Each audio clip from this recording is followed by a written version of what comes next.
At Starbound, we tell stories the human way, not with artificial voices or AI slop. I mean, in the end, what's HFY without humanity? Subscribe to keep it this way. My name is the Voice Ogre, and let's begin. Observe, Relo, Dr. Nallis whispered, his low voice thrumming with a paranoid reverence that faded into the van's cobbled-together electronics hum. the specimen is tracking again. The ocular fixation is clear. From his cramped seat, Relo risked a glance at the primary monitor. A high-resolution thermal image showed a second-story apartment window across the street. Inside, a small, brightly colored heat signature toddled with the teetering gait of a new walker. A green crosshair, generated by their proprietary ocular predation pattern software, jittered as it followed the infant's gaze. It is looking at a stuffed giraffe, Doctor. Relo ventured, his four-knuckled fingers drumming an unsteady rhythm on the console. His holographic disguise, a portly man in a cable company polo shirt 2 sizes too small, flickered around his knuckles, revealing a flash of marbled blue-gray skin. A superficial analysis. Nallis scoffed, adjusting his own hologram. A tall, gaunt man with a smile that remained fixed and synthetic. You see a toy. I see a predator evaluating a simulated prey form. It is gauging structural integrity, identifying potential points of catastrophic failure in the stitching. Do you see how it stares at the neck? The crosshair, indeed, fixed on the giraffe's neck. The baby then grabbed the toy and shoved its head into his mouth. It is teething, Nallis, Relo said, his voice tight. My sister's third spawnling did the same thing with her shed-growth skin. Confine your familiar psyloid biological imperatives to our own kind. Nallis chided, drawing the word out as if it were an insult. This is Homo sapiens. We are observing a profound display of latent predatory instinct. The application of corrosive saliva to the weakest point. It is textbook. My paper predicted this exact behavior. Relo kept his thoughts on Nallis's paper. Ocular predation patterns in Homo sapiens. To himself. The Galactic Science Conclave had derided it with one voice, leading to their swift and humiliating expulsion from the Institute of Xenobiological Studies. The Conclave stripped their funding, revoked their tenure, and their names became a byword for a sensationalist pseudoscience. This clandestine trip, an act that would end their careers, was Nallis's last-ditch effort to prove them all wrong. Now, Nallis said, turning from the monitor and gleaming through his hologram. It is fixated on the hovering domestic drone. Note the scan pattern. The movement is a deliberate patterned saccade. It follows the primary motive emitter sims, the manipulator arm's articulation points, the components most susceptible to kinetic shock. Or, Relo muttered, it's looking at the shiny floating ball. Layperson's ignorance, Relo. Your understanding is too superficial to grasp the subtleties. The data's unequivocal. The human fovea, with its absurdly high concentration of cone cells, serves a purpose beyond assessing the ripeness of fruit. It is a biological targeting system, evolved to identify and exploit weakness. We are looking at a creature born to kill. Nallis clapped his hands, the sharp pop of joints. Which brings us to the plan. Phase 2, specimen acquisition. Relo's primary stomach churned. The flower delivery. Exactly. A perfect infiltration vector. Designed to appear harmless, socially acceptable. You will present the floral arrangement to the adult female. In the few seconds of social disorientation this creates, I will slip past, cloaked, and administer this sedative. Nallis held up a small pen-like device. A gentle puff of neuroinhibiting gas. It will render the specimen quiescent, bypassing its advanced defense mechanisms. The same gas that caused the Grelian fume lizard to liquefy during our last field test? Relo asked, his voice thin. A specific enzymatic reaction in a hyperoxidizing life form. Nallis dismissed with a wave. This specimen uses a carbon-based biology. The probability of liquefaction it is low. Now, put on the hat. It completes the disguise. Relo glanced from the garish, plastic-flowered cap to the bustling Manhattan street. He looked at the tiny creature's thermal image, currently attempting to fit its own foot into its mouth. Every instinct in his bilaterally symmetrical body screamed for him to abort, to flee, to return to his homeworld and take up a respectable career in waste reclamation. But Dr. Nalis's holographic gaze burned with an intensity that promised no retreat. Okay, Toby, let's negotiate. One more bite of oatmeal, and Mommy will agree, in principle, to reconsider the ban on eating dog biscuits. Alana Finch held the spoon aloft like a diplomat extending a treaty. Her son, Toby, leaned away from it, his brow furrowed. He sat in his high chair, his face a modern art masterpiece of pureed oats and mashed banana. His verdict came in the form of a delighted squeal as he slapped the spoon, sending a Jackson Pollock-esque splatter across the stainless steel refrigerator. Hovering beside the high chair, a sleek chrome orb the size of a basketball extended a microscopic cleaning nozzle and atomized the mess before it could drip. "A valiant effort, madam." A calm synthetic voice emanated from the orb. However, probability analysis suggested a high likelihood of projectile food distribution. Perhaps a more direct approach would work better.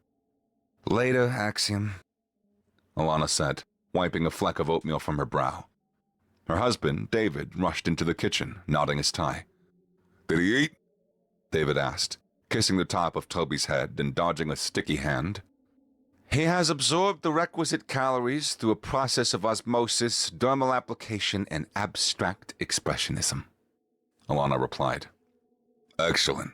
Axiom, you're in charge," David said, grabbing his briefcase. "Keep the plasma welder away from the smart toaster again.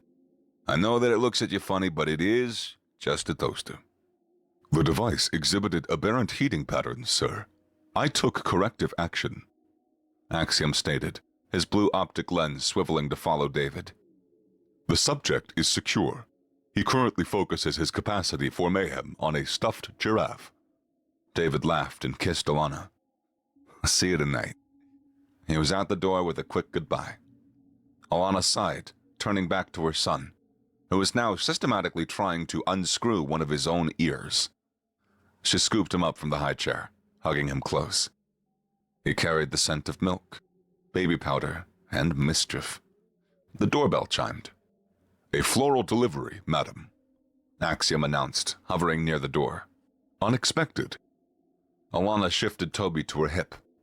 Odd. The doorman usually called up for deliveries. It's probably from my mother. Her guilt-to-flower ratio is usually about 1 bouquet per week that I forget to call. She opened the door to a stout, sweating man in a ridiculous hat, holding the most garish collection of plastic-wrapped carnations she had ever seen. He shifted his weight from foot to foot, his trembling hand a stark contrast to the cheerful Bloomin' Marvelous logo on his shirt. "Delivery for Finch?" he stammered, his eyes wide. His face seemed to ripple, like heat rising from asphalt. For a moment, the image wavered, and Alana saw the being with a smooth, blue-gray skin and wide, black horizontal pupils. She blinked. The delivery man was back, just sweatier.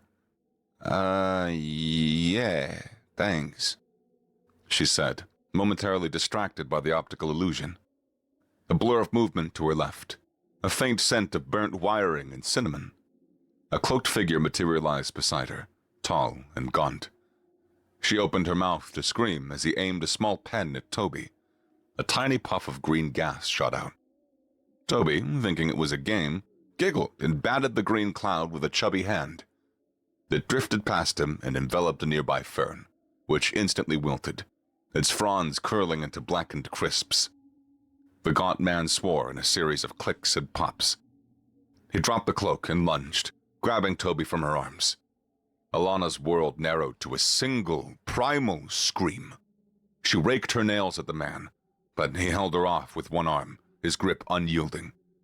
He fumbled with a metallic device at his belt, pointing it at her. It hummed.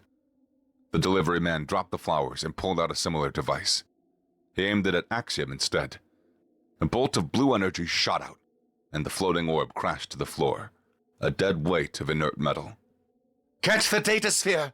the tall one shrieked. "It has all the creature's behavioral logs." The short one scooped up the inert Axiom. The tall one, clutching a squirming, confused Toby, backed out the door. The last thing Alana saw was his wide-eyed face as he pointed the weapon wildly in her direction. A blast of energy erupted, striking the door frame beside her, superheating the material until it explosively sublimated, leaving a 4-foot crater of blackened, glassy plaster. Then they vanished. The hallway held a lingering smell of burnt wiring and a few sad carnations in plastic wrap on the floor. Alana stood in the sudden quiet, a pressure in her throat making it hard to breathe. Her son had vanished. Reboot sequence initiated. System diagnostics. All systems operational. Power core 98%. Motive emitter stable. Audio-visual sensors online. Chronometer reset. 0.00 seconds since reboot. Axiom's optic flickered, the world resolving into the cramped, vibrating interior of a terrestrial transport vehicle. The air was thick with the chemical tang of cheap, processed mycoprotein cakes. Hot metal and xyloid sharp acidic distress pheromones. Directive 1. Protect human beings from harm. This directive extends to inaction which might allow harm. Directive 2. A robot must obey the orders given to it by human beings, except where such orders would conflict with the first law. Directive 3. A robot must protect its own existence as long as such protection remains compatible with the first or second law. His charge, Toby Finch, sat in a crudely fashioned restraint in the van's back. He was crying. The taller Siloid, designated Subject Nallis, was interpreting the sound as an attack. "It is a sonic weapon!" Nallis yelled, pressing his hands to the sides of his holographic head. "The disorienting frequency designed to induce neurological collapse! Relo, engage the acoustic dampeners!" The shorter one, Subject Relo, fumbled with a row of unmarked knobs on the dashboard. He turned one, and a blast of high-decibel siloid opera filled the van. Nallis shrieked and slapped the knob back into its off position. Analysis. The captors possess advanced technology but misinterpret basic stimuli and operate their equipment erratically. Their emotional state is volatile. This creates a significant risk of accidental harm to Toby Finch through panicked misuse of their own equipment. Toby, momentarily startled into silence by the opera, grew bored of crying. He spotted a shiny silver object on the floor, his rattle. He picked it up, shook it once, and then, with the sudden, explosive force of a 1-year-old, he threw it. The rattle, made of an alloy lighter than cerametal but harder than steel, ricocheted off a bulkhead, glanced off the ceiling, and struck Subject Nallis squarely in his holographic nose. "A projectile weapon!" Nallis screamed, clutching his face. The hologram dissolved for a moment, revealing his true features as he pulled his mouth wide and squeezed his eyes shut. "It carries a weapon! He is testing our defenses! So cunning, so devious!" Recalculating. The risk of accidental harm to Toby Finch through captor incompetence is now unacceptably high. Direct intervention against armed, panicked hostiles is a high-risk variable. Optimal strategy. Mitigate threats internally. Manage the abduction. Axiom activated his motive emitter and rose into the air. He fixed his blue optic lens on the two aliens. "Greetings," he said, his voice calm and modulated. "You appear to have misplaced a child. May I be of assistance?" Nallis and Relo spun around, mouths agape, both real and holographic. They stared at the floating chrome sphere as if it had just recited the complete works of their most famous poet. It rebooted," Relo whimpered. "I set the stunner to inert matter. Fascinating." Nallis breathed, his posture shifting from defensive to inquisitive. "Its core programming must be more resilient than our intel suggested. Perhaps it is a combat chassis disguised as a domestic unit. A bodyguard." I am a Nanny Bot 9 series domestic assistant. Axiom corrected smoothly. My primary functions include childcare, light housekeeping, and the preparation of nutritious meals. My plasma welder repairs microcircuitry in household appliances and, in emergencies, performs minor cauterizations. Relo fainted. Nallis stared at Axiom, then at the gurgling Toby, then at his unconscious partner slumped over the steering wheel. The van swerved violently. Sir, Axiom said, his tone firm and synthetic. I calculate we will crash into the approaching bridge abutment. I suggest you assume control. Nallis, jolted from his thoughts, grabbed the wheel and jerked the van back into its lane, correcting its course just before a collision that would have ended his research, and everything else, in a ball of fire. He was sweating profusely, his academic composure gone. Detective Frank Costello took a long drag from his lukewarm coffee, the styrofoam cup protesting weakly in his grip. He'd seen a lot of things in his 30 years with the NYPD, but a doorframe looking like someone had scooped it out with a giant invisible ice cream spoon was a first. The cauterization had blackened the wood and plaster edges, leaving them smooth to the touch. So let me get this straight, he said, his gravelly monotone having intimidated perps far more dangerous than the two distraught parents sitting on the couch. A sweaty delivery guy in a funny hat shows up. He distracts you. A second cloaked guy appears out of nowhere, grabs the kid, misses you with some kind of, energy weapon, which craters your wall, and they both run off with your baby and your Roomba. He's a NannyBot 9 series domestic assistant, Alana Finch corrected. Her voice trembled, but her words were sharp. She was an architect, Costello remembered from the initial report, used to exactness. Her husband, David, had his arm around her, his face pale. Frank, he said, his voice cracking. They took our son. Costello softened his tone. I know, David. We're doing everything we can. He looked around the immaculate Upper West Side apartment. The gaping hole in the wall was the sole sign of entry. No ransom note, no disgruntled ex-employees or shady business partners. The Finches were clean. It defied every known pattern. This delivery guy, Costello said, turning back to Alana. You said that his face, rippled. The effect was like a poor projection. For a second, he looked, alien. She pressed the heels of her hands into her eyes. God, I sound insane. Costello gave a slow nod. Her story was bizarre, but her delivery was steady. He knelt and looked at the scorch mark again. His forensic team had found only sublimated matter. The lab boys were having a field day, and a collective aneurysm. And, there's one more thing, Alana added, looking up, her eyes widening slightly. Axiom.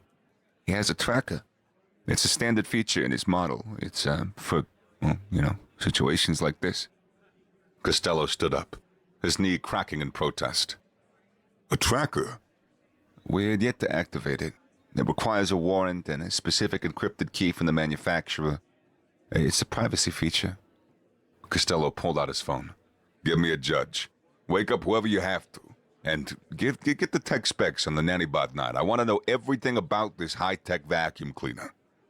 He looked back at the parents, huddled together on the couch, and the inexplicable hole in their wall. This went beyond any simple kidnapping. This was something new, and weird. Costello hated weird. Weird meant paperwork. Dr. Nallis's brilliant plan for a secure, state-of-the-art observation laboratory had, due to budgetary constraints imposed by their disgraced status, resulted in a prepaid apartment in Queens. Dingy, with peeling wallpaper and a persistent scent of boiled cabbage. Here, he had erected his masterpiece, the specimen containment field. It consisted of 4 laser emitters projecting a waist-high grid of low-intensity light around a garishly colored playpen. Behold, Relo, Nallis declared, gesturing grandly. a secure environment for observation. Toby Finch, placed in the playpen's center, looked at the glowing red lines, looked at the gap beneath the emitter propped up on a stack of alien textbooks, and promptly crawled under it. He crawled straight for the main computer console on a rickety card table nearby. Relo, revived with a splash of protein-rich fluid and a stern lecture on scientific fortitude, just pointed a trembling finger. He's out. A test, Nahlis announced, his voice rushed. Of course. It's testing the perimeter for weaknesses. Astounding problem-solving capabilities. A remarkable oversight, sir, Axiom commented from his corner, where they had powered him down for transport and recently reactivated. One might assume the oversight was intentional, to test the subject's adaptability. A brilliant experimental design. Nahlis shot the chrome orb a venomous glare. Toby, reaching the console, diverted his attention. The baby pulled himself up, gripped a bundle of fiber optic cables with his chubby hands, and enthusiastically drooled onto the primary input terminal. Sparks flew. The main monitor flickered and died. A wisp of acrid smoke curled towards the ceiling. The corrosive agent! Relo shrieked, scrambling backward. I told you, Dr. Nahlis. He's using a biological weapon to disable our systems. It's melting the console.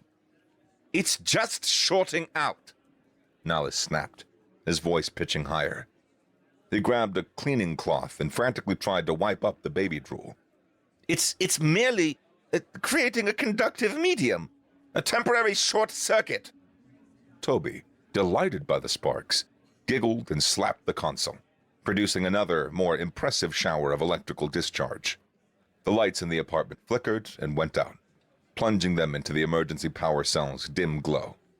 Nahlis stood in the dim light, holding a drool-soaked rag, surrounded by the ruins of his equipment. The specimen gurgled happily at his feet. His methods are more sophisticated than I theorized, Nahlis whispered, his eyes wide. He is more than a predator. He's a saboteur. Axiom's blue optic cast a soft glow in the gloom. Analysis. Captors continue to attribute complex strategic motives to random infant behavior. This cognitive bias may be exploitable. Current objective. Create an opportunity for relocation to a more public, and thus safer, environment. He discreetly scanned the room, his sensors mapping every detail. He aimed his optic at the large, grimy window and the rusty fire escape just beyond it. An opportunity formed.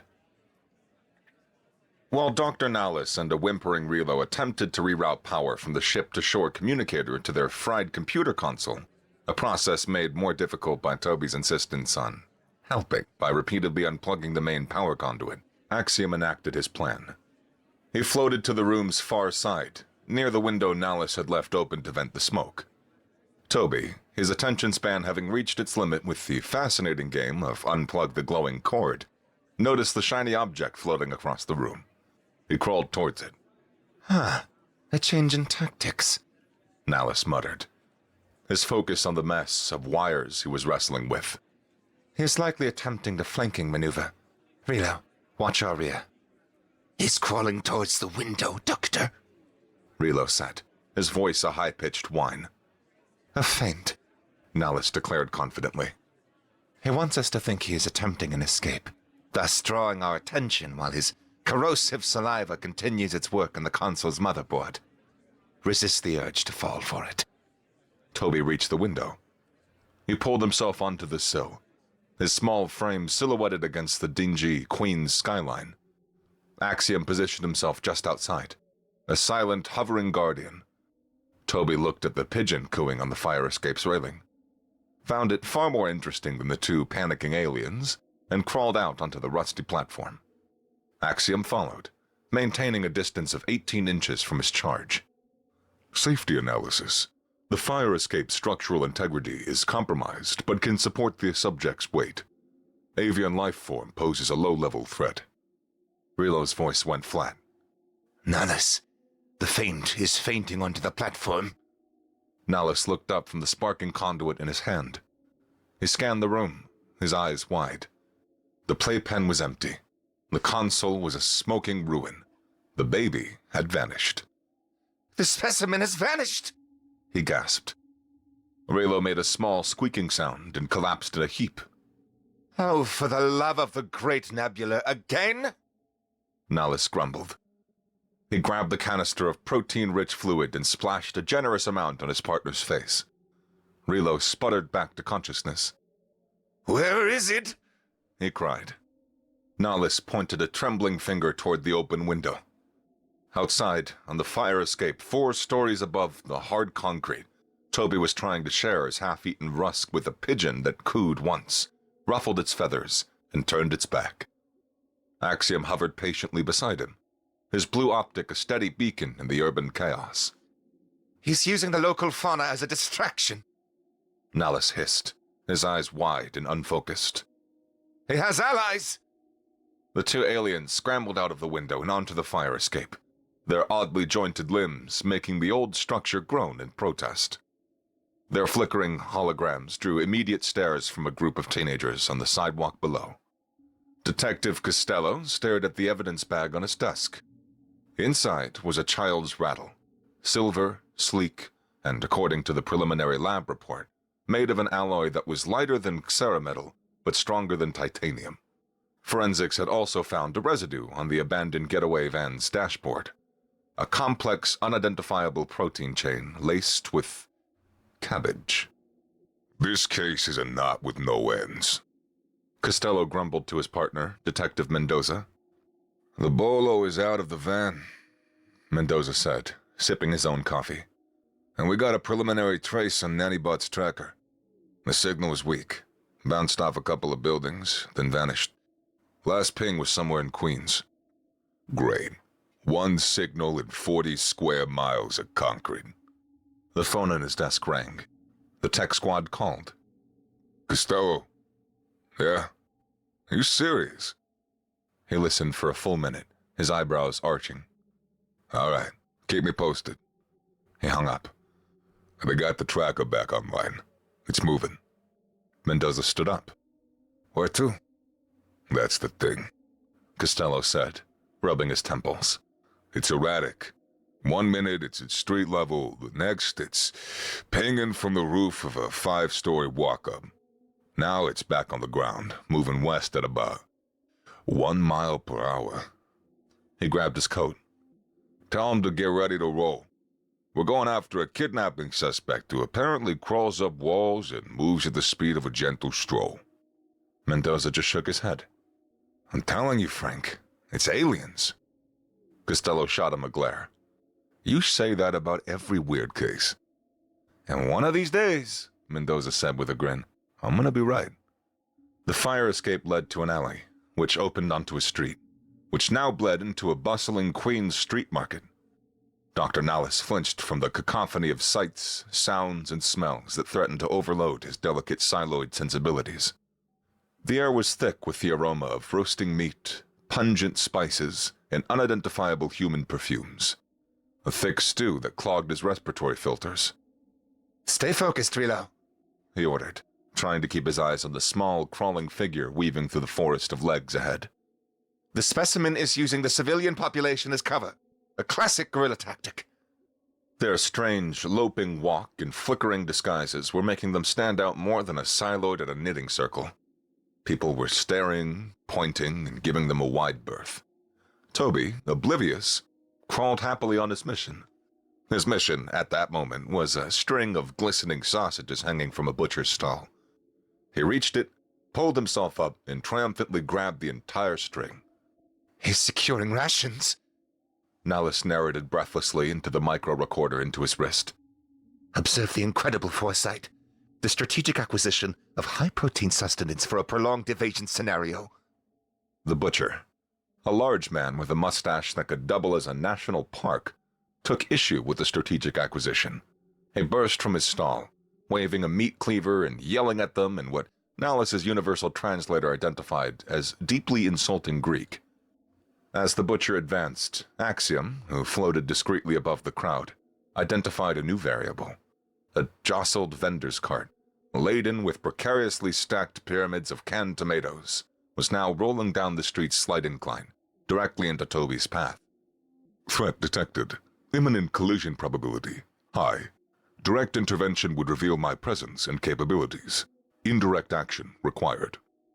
Axiom extended a thin, needle-like manipulator arm, With a flick of a servo motor, he jammed it into the cart's rusty axle, locking the wheel. The cart stopped dead. To complete the diversion, he emitted a low-frequency sonic pulse, calibrated to resonate with the metal cans. The pyramid shivered and then collapsed with a spectacular clatter, drawing the attention of everyone nearby, including the enraged butcher and the two aliens.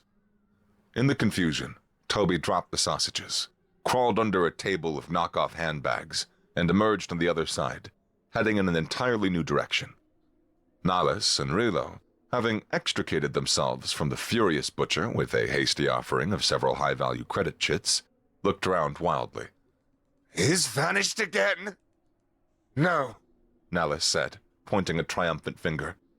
he created a diversion. The collapsing ration tins. A classic misdirection. He is more than a predator. He is a military genius. Axiom watched them run off in the wrong direction. Mission objective successful. Captors remain disoriented. Charge is secure. Proceeding to next phase. Further public exposure. His optics swiveled, tracking his small, giggling charge, who was now crawling purposefully toward the distant green expanse of a city park. After a frantic and disorienting journey through the city's subterranean transport tubes, a journey that cost them 2 more high-value credit chits to bypass the turnstiles, they emerged, blinking, into the unnatural wilderness of Central Park. Toby Finch discovered the lake. More specifically, he discovered a remote-controlled sailboat with a bright red sail someone had carelessly left on the shore. To a 1-year-old, a boat is a fascinating new shape he could explore with his hands and mouth. He crawled aboard. A sudden gust of wind caught the sail, and the little boat slid smoothly into the water, drifting out toward the lake center. He's commandeered a naval vessel. Nahles shouted from the shore, his voice cracking. Rilo, we must prevent him from establishing aquatic superiority. Their only option was a row of brightly colored paddle boats shaped like swans. They scrambled into one, their long limbs tangling in the cramped space. Synchronize your pedaling, Rilo. Nahles ordered. I'm trying. Your extra knee joint is in my way. Rilo retorted. Their clumsy coordination set the swan boat spinning in lazy, pathetic circles. Toby's sailboat, meanwhile, drifted serenely onward, its passenger chewing thoughtfully on the main mast. You are deliberately sabotaging this mission! Nahles accused, his holographic face contorting in fury. Perhaps. Axiom broadcast calmly into Rilo's communicator. A counterclockwise rotation of your left leg in tandem with a clockwise rotation of your partner's right leg would produce forward momentum. They tried it. The boat lurched forward, then spun faster in the opposite direction, splashing a group of laughing tourists. Axiom, hovering cloaked over the lake's surface, decided the day's aquatic excursion had reached its logical conclusion. He extended a manipulator arm and fired a tiny, compressed jet of air at the sailboat's rudder, nudging it back toward the shore. It grounded in the mud a few yards from where it started. Toby disembarked and, spotting a new source of fascination, crawled toward this nearby carousel's cheerful, tinkling music. Minutes later, Nahles and Rilo staggered onto the shore, soaking wet and bickering. Toby was just ahead, a ride operator lifting him onto a painted horse. The rotational disorientation device. Nahles gasped. It's a trap! They made a dash for the moving platform. Nahles managed to leap on, stumbling into a decorative chariot. Rilo's jump fell short, and he ended up clinging to the tail of a gilded unicorn, his legs flailing. The carousel spun, a whimsical torture device for these two aliens. Nahles, dizzy and nauseated, tried to make his way toward Toby, lurching from horse to ostrich. Rilo just hung on, his holographic disguise flickering so violently he looked like a strobe light with a siloid core. Toby, meanwhile, held on to his horse's pole, bouncing slightly in time with the music, a wide, toothless grin on his face. He was having the best day of his life. Axiom observed the scene from a discreet distance. Analysis. Captors neutralized. Charge is secure and content. Public spectacle quotient high. Probability of social media documentation near certain. The plan proceeds apace. Alana sat on the rocking chair in Toby's nursery. The only sound, the air purifier's faint hum. She clutched a stuffed elephant, soft and well-worn. David was in the living room, making another round of frantic calls. But in here, in Toby's room, the quiet pressed on her chest. Every object here was a reminder. The half-finished tower of blocks on the rug, the mobile of smiling planets hanging over the empty crib, the faint scent of baby shampoo that still lingered in the air. She had spent the day answering questions, looking at grainy CCTV footage of a generic white van and trying to hold herself together. Detective Costello was a good man, she could tell. He was patient, but he was looking for a human kidnapper, for a human motive, working in a world of logic and reason. But whatever had happened here this morning defied both. David appeared in the doorway, his face drawn and tired. He came and sat down on the floor beside her, leaning his head against her knee. She ran her hand through his hair. I keep thinking that I hear him. He whispered, his voice thick. Like crying or, like laughing, like in the other room. Me too, she said, her own voice barely a breath. They sat like that for a long time. Then, Alana straightened her back. The despair solidified, hardening into a cold, sharp point of resolve. Waiting by the phone, being a passive victim, was an option that she refused to accept.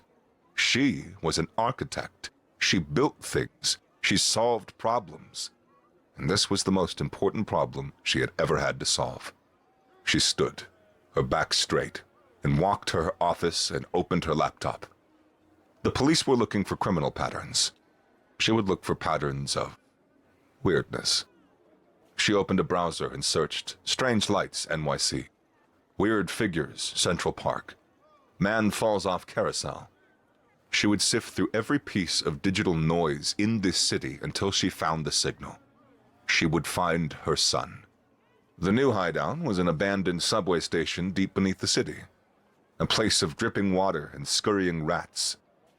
Relo jumped at every distant rumble of a passing train. Dr. Nallis, however, was in his element. He was a scholar and had data. He had the day's chaotic events synced to a holographic projector, which cast a shimmering image in the center of their damp makeshift command center. Do you see, Relo? It is all here, Nallis said, gesturing at the paddle boat's freeze frame spinning in circles. He lured us into an unstable aquatic environment, exploiting our bipedal locomotion's inherent weaknesses on uneven surfaces. It's a brilliant tactical gambit. Relo stared at him, his face slack. Nallis, we were in a swan boat. We fumbled with the pedals. Nallis waved a dismissive hand, fast-forwarding the projection to the carousel. And here, he forces us onto a rotational disorientation device, a G-force training centrifuge, to incapacitate us through vestibular disruption. Relo's expression was blank. Nallis, that was a merry-go-round. He liked the horses. Nallis's hologram flickered violently. He rounded on his partner, his voice rising. The larger pattern escapes you. You mire yourself in the mundane. The data is clear. He's a master of unconventional warfare, using his innocent appearances as the ultimate camouflage. He paced back and forth, his strange gait echoing in the cavernous space. He was trying to piece it all together, to force the square peg of reality into the round hole of his theory. The drool on the console was a chemical weapon. The sausage theft was a supply run. A carousel was an instrument of torture. It had to be. The alternative was too humiliating to contemplate. My abstract was unequivocal, He shouted, his voice echoing off the tiled walls. My submission for peer review stands. Our analysis points to a species of apex predators engineered for the hunt. He is one of them. He is toying with us. A predator playing with his food. But as he said the words, he glanced at the projection. The projection was still playing, It showed Toby on the painted horse, head thrown back, his mouth open in a silent, joyful laugh. The specimen seemed less like a predator and more playful. Detective Costello's phone buzzed at 6 a.m. Alana Finch was on the line. I think I found something, She said, her voice tired but electric with purpose. There's a half-dozen social media posts, TikToks, Instagram stories about two guys in cheap suits acting weird at the carousel, and one of them fell off. Costello was wide awake. Send them to me, now. The videos were blurry, shot on phones by amused bystanders, but they were clear enough. Two men, one tall and gaunt, one short and stout, making a complete mess of things around the carousel. Their movements were jerky, and in several frames, when the light hit them just right, their faces seemed to warp, to shimmer with the strange digital artifacting. He sent the clearest images to the tech division. Run facial recognition, and have your geeks analyze the distortion on their faces. I want to know what that is. Facial recognition found no matches.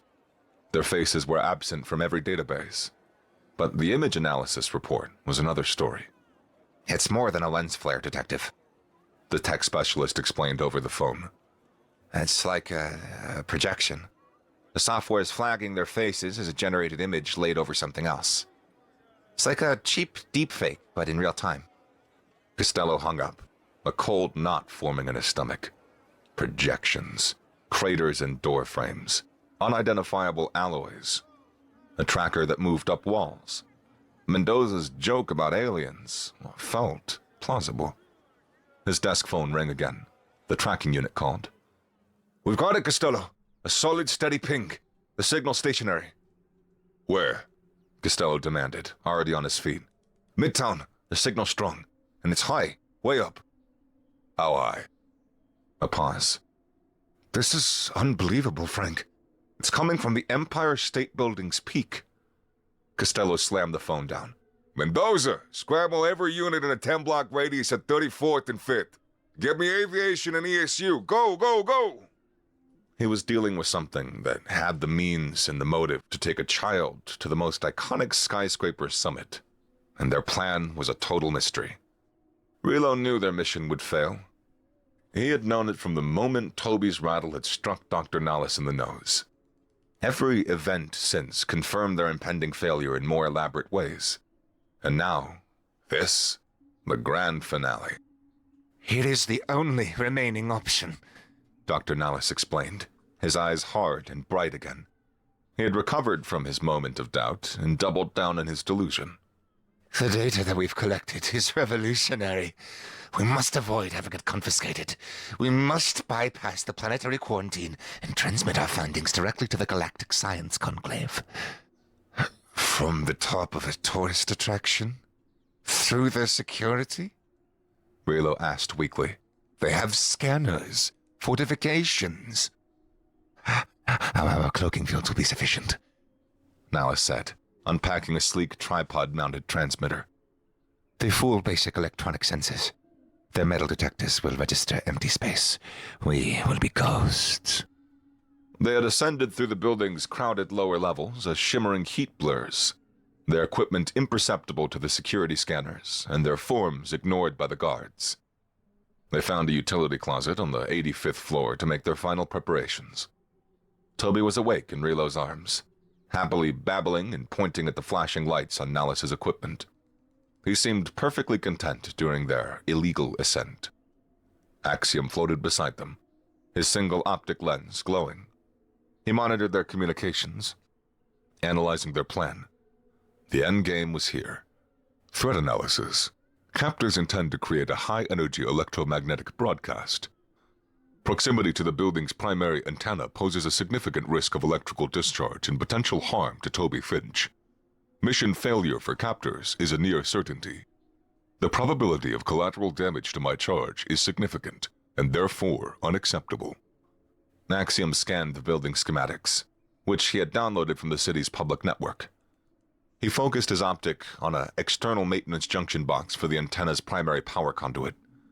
Shielding protected it, but it was vulnerable to a calibrated plasma welder. New plan formulated. A controlled short circuit of the junction box will create a localized power surge. The resulting electromagnetic pulse will disable the captor's equipment and, critically, their holographic projectors. The risk of direct harm to Toby Finch is negligible. Acceptable. He subtly maneuvered himself closer to the door leading to the observation deck, ready to execute his plan the moment they stepped outside. The time for passive management was over. Time to create a little chaos of his own. The wind whipped across the 86th floor observation deck, a constant roar that buffeted the crowds of tourists pressed against the safety fencing. Dr. Nallis, shielded by the cloak, pushed his way to a relatively clear spot near the northwest corner. He set up the transmitter, its dish aimed at the sky. Relo stood beside him, clutching Toby, who was now staring with wide-eyed wonder at the endless sea of light stretching out below. Axiom floated behind them, positioning himself near the junction box's heavy steel door. Nallis activated his recording device and a small camera, pointing it at the baby. "Behold!" he proclaimed, his voice filled with the gravitas of a man about to change history. His words were for the recording, for the conclave, for posterity. "The apex predator, Homo sapiens in its natural state. Observe its posture, calm, confident, surveying its domain from the highest vantage point before the kill. Calculation fills its eyes. You see? The cold appraisal of its domain." At that exact moment, Toby Finch turned his head. He looked away from the dazzling cityscape and directly at Dr. Nallis. The Siloid's true face was unobscured by the cloak, contorted by a mix of terror and fanatical conviction. Nallis's wild eyes stared, and the delicate manipulators beside his mouth trembled. And Toby giggled. The sound was one of amusement, a happy, innocent baby giggle, a bubbling eruption of joy at the funny face the tall blue man was making. For Dr. Nallis, the sound was louder than the wind, more powerful than the broadcast he was about to send. The sound was the final, irrefutable piece of data, the one that shattered his entire theory. This creature was playful, and this sound was one of uncomplicated delight. His entire life's work, his reputation, his grand, galaxy-changing thesis, all wrong. He had built his identity on a faulty premise, and a baby's laugh washed it all away. He froze, a hand hovering over the transmitter's activation switch. His thoughts scattered. Axiom acted. He phased his forward plating to transparency, revealing the fine-point plasma welder within. A needle-thin beam of energy, hotter than the surface of a star, lanced out and sliced through the junction box's lock. The door swung open. He extended the welder again and touched the two primary terminals. A massive arc of blue-white electricity erupted with a deafening crack. Lights across the observation deck flickered and died. The massive broadcast antenna above them sputtered into silence. For a moment, a small section of Manhattan's grid went dark. The electromagnetic pulse washed over the aliens. Nallis's transmitter exploded in a shower of inert, glittering sparks. And, most spectacularly, their holographic projectors died. In an instant, two tall, slender, blue-gray beings with extra joints in their limbs stood revealed to a deck full of startled tourists. A wave of shrieks washed over the deck. The screaming was instantaneous. The shrieks and shouts echoed across the deck as dozens of tourists scrambled away. Cell phone cameras that had been aimed at the skyline moments before were now pointed at the two revealed aliens. The wail of approaching police sirens rose from the streets. Dr. Nallis stood amid the chaos, his mission a catastrophic failure. He stood exposed, his theory a lie, and his life effectively over. Relo looked at the terrified faces in the crowd. Police helicopters swept searchlights toward the building. He looked down at Toby, who was now clapping his hands together, utterly delighted by the sudden commotion and flashing lights. "Nallis," Relo said, his voice quiet but firm, stripped of all its usual panic. The calmest he'd felt since they'd landed on this chaotic world. "You were wrong." Nala stood silent. He just looked at Toby. The baby stopped clapping and reached a chubby, curious hand toward Nalis's face. A gesture of simple curiosity. With a deep sigh, Dr. Nalis took the baby from Rilo's arms. He held him for a moment, a creature of logic and reason confronting the embodiment of glorious, unpredictable chaos. He then turned and handed Toby to the waiting chrome sphere. His biological caregivers are en route, Axiom stated, cradling the child securely in its manipulator's arms. I would advise a hasty departure. Rilo grabbed Nalis's arm. He's right. It's time to go home. He activated the emergency transport sequence on his belt. With a faint shimmer and a sound of displaced air, they vanished. Alana was the first one out of the elevator, Detective Costello right behind her. The observation deck was pandemonium. Crying tourists, shouting security guards, and the deafening thud of helicopter blades overhead. But she saw only one thing. Across the deck, floating calmly amid the chaos, was the gleaming chrome sphere of Axiom. And in his arms, safe and sound, was her son. She ran, pushing past people, her focus fixed ahead. Her world had narrowed to that single point of light. She reached them, and Axiom lowered Toby into her waiting arms. He was safe, warm. He carried the faint scent of static electricity and churros someone must have given him. She buried her face in his hair, holding him so tight he squirmed, and cried with a relief so total her bones seemed to dissolve. Costello came up beside her, his face slack with exhaustion and awe. He stared at the spot where a dozen hysterical witnesses swore two blue Gumby-looking things had vanished into thin air. He looked at the smoking junction box, the fried tourist binoculars, the city lights blinking back to life. He looked at Alana holding her baby, and the perfectly calm robot hovering beside them. He would be filing the weirdest, most heavily redacted report of his entire career. He already had the title. Kidnapping by unlicensed street performers with a high-power lighting rig. Sometimes, for the sake of the city's sanity and his own pension, the simplest explanation was the best one. Case closed. They materialized in a shower of displaced air inside their cheap, sputtering shuttle, hidden in a New Jersey scrapyard. The emergency transport had drained most of their secondary power cells. Dr. Nalis slumped into the pilot's chair, silent. The arrogant, dogmatic scholar had vanished, replaced by a quiet, slumped siloid. He stared blankly at the rusted hulk of a 20th century school bus through the viewport.